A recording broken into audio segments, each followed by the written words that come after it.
Oxford's winning time of 17 minutes 11 seconds was a good one considering the wind and tide. But for Cambridge it meant defeat for the 10th year running, and neither crew nor Cox could hide their disappointment at yet another failure. And that's the news and sport this evening. From Mike and me, good night.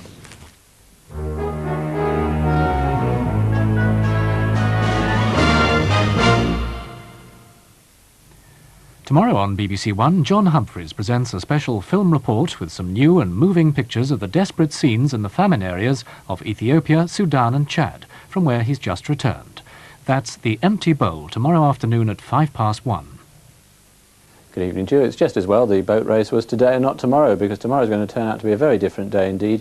In fact, a fair amount of wet and windy weather around in a good part of the country. And it's going to be due to that area of low pressure that's going to head in towards central parts and, of course, bring with it the rain. Already you can see there's a large area of cloud developing around that area of low pressure, and not only cloud, of course, rain as well. In fact, it's not going to be long before the first of that rain begins to creep in towards the extreme southwestern corner of the country, and then during the rest of the night this area of rain working its way across to most of the southwest, the wind freshening up as well.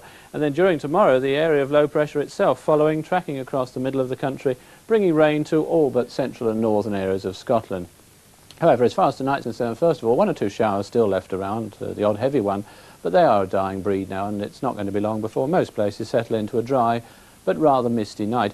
Northern parts of Scotland continuing to have some outbreaks of rain, and I think, as we've just seen later on in the night, southwestern parts of England and Wales clouding over and the first of the rain showing up as well. Rather a chilly night, but not chilly enough. I don't think there'll be any frost around to speak of, at least just a touch of ground frost here and there. And then, of course, tomorrow, with that rain setting in quite early in the morning in southwestern parts of the country, many other eastern and northern parts starting off dry and reasonably bright. In fact, much of Scotland a bright day throughout with some sunshine and some showers. But as the day goes on, that area of rain will work its way up right across many parts, certainly across England and Wales, eventually into Northern Ireland, perhaps the extreme south of Scotland as well. Although as it gets to the north, so brighter weather, although still with showers, will come along to southern areas.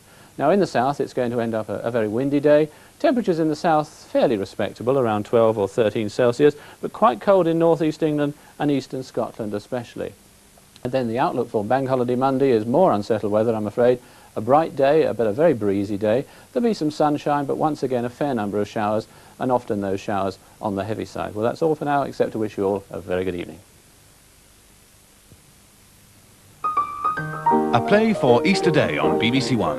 JB Priestley's Time and the Conways, starring Claire Bloom as Mrs. Conway, presiding over her daughter's 21st birthday party in 1919. What a pity Robin isn't here. You know, he wrote and said he might be demobbed any day now.